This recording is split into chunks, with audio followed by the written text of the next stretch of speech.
What if I told you there's a city hidden under the ice in Greenland? A city. Yeah, not like some futuristic thing, Okay. but a real place, Camp Century, built Ah, back in 1959 by well, the U.S. military during the Cold War. And wow. we're going deep on this one, Oh, yeah. using declassified documents, reports, Yeah. even firsthand accounts. So like a Cold War time capsule, but buried under the ice? Exactly. But before we get to all that, Yeah. what was the U.S. military doing way up there in such a crazy environment? Well, officially, Camp Century was a science station, Okay. studying the Arctic, drilling ice cores, testing new tech. Right, but there's got to be more to it, Oh, right? absolutely. Like what? Underneath all that, they were working on something much bigger. Project Iceworm. Project Iceworm. Okay, now we're talking. Think tunnels, miles of them, under the ice, Uh-huh. housing hundreds of nuclear missiles, all pointed at the Soviet Union. Whoa, so they wanted to turn Greenland into a giant secret nuclear base. Basically, yeah. That's wild.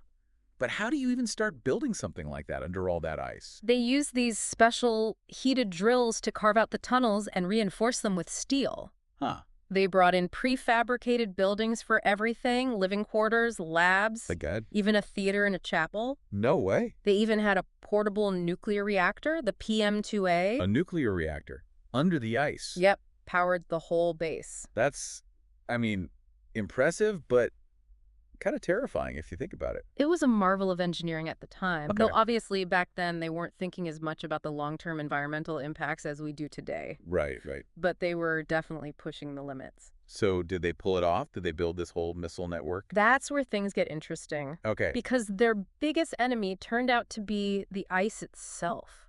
Wait, the ice. What do you mean? As ambitious as Project Iceworm was, it didn't account for one crucial thing. Oh. The Greenland ice sheet is constantly moving, shifting, changing. So even with all that tech, they couldn't beat nature. Exactly. The tunnels started to buckle under the pressure. Maintenance became a nightmare. Wow. And that dream of this massive missile network, well, it started to crumble. It's almost ironic, right? How so? This whole project to show power and dominance ended up being defeated by the very thing they were trying to control.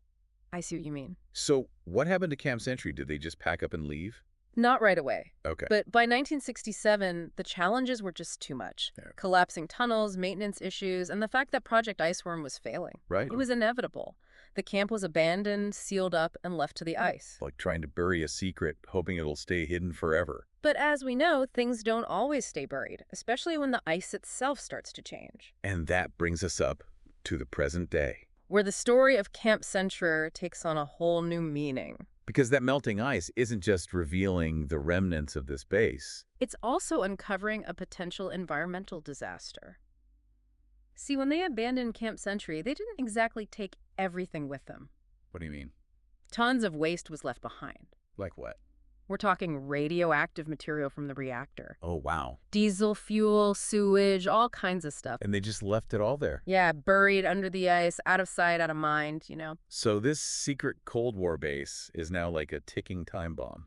That's a good way to put it, especially with the ice melting faster and faster because of climate change. Right, so all that buried waste is getting closer to the surface. Exactly, posing a huge risk to the environment and communities nearby. It's like what they tried to hide is coming back to haunt us. In a way, yeah. But who's responsible for cleaning this mess up? Is it the U.S. or Denmark? That's a tough question. How so? It all goes back to the agreement that allowed the U.S. to build Camp Century in the first place. The Defense of Greenland Agreement from 1951. That's the one. So what did that agreement say? Well, it was mainly about Cold War cooperation, giving the U.S. permission to build bases on Greenland, Okay. which was and still is a territory of Denmark, by the way. Right. But the agreement is kind of vague about long-term responsibility for environmental stuff. So they were focused on winning the Cold War, not thinking of the future. It seems that way, yeah. The idea of a rapidly melting ice sheet wasn't really on their radar back then. Makes sense. But there's another layer to this. Okay. The agreement allows building, but it doesn't explicitly say who cleans up. Denmark, the U.S., even Greenland, which is pushing for independence now. Wow, so it's a diplomatic mess. You could say that. But what about transparency? Did Denmark know about the whole nuclear missile plan? Things get even more complicated there. Really? While Denmark knew about Camp Century, the U.S. really played up the science part.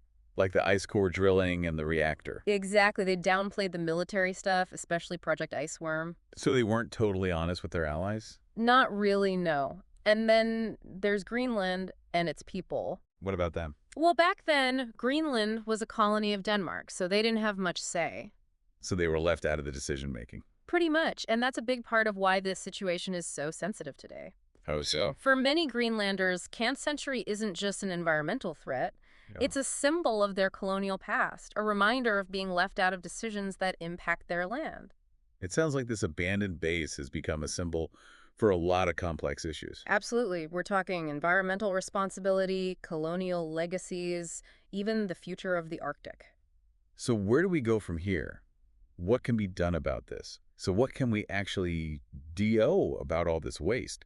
Radioactive material, fuel, sewage. Yeah, it's a tough one. There are a couple options being tossed around, but each one has its own problems. Like what? Well, one idea is full-on remediation. Remediation, so like digging it all up. Pretty much, yeah. But isn't it all under ice? Seems like a huge job. It would be a massive undertaking. You'd have to get to the site, excavate tons of contaminated stuff, and transport it somewhere safe.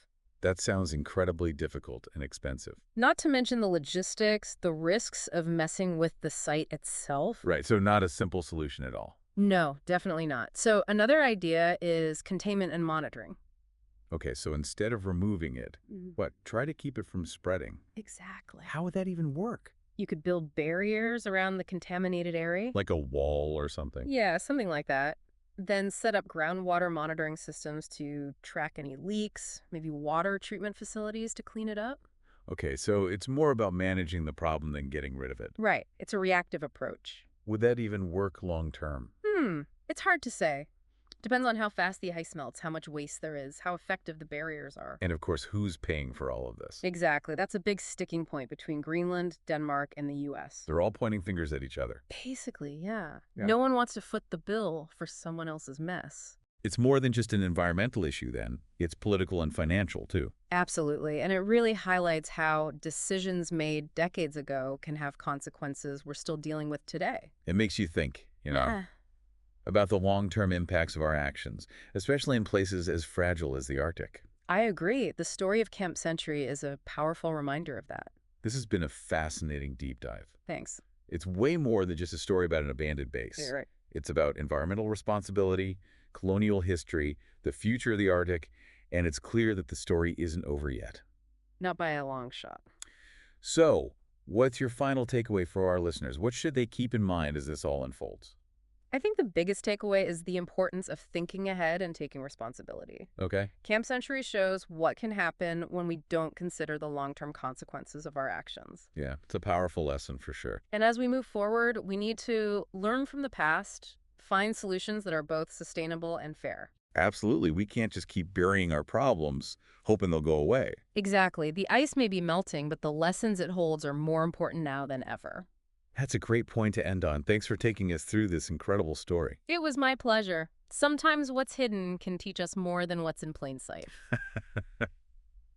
And that's a wrap for this deep dive. Thanks for listening.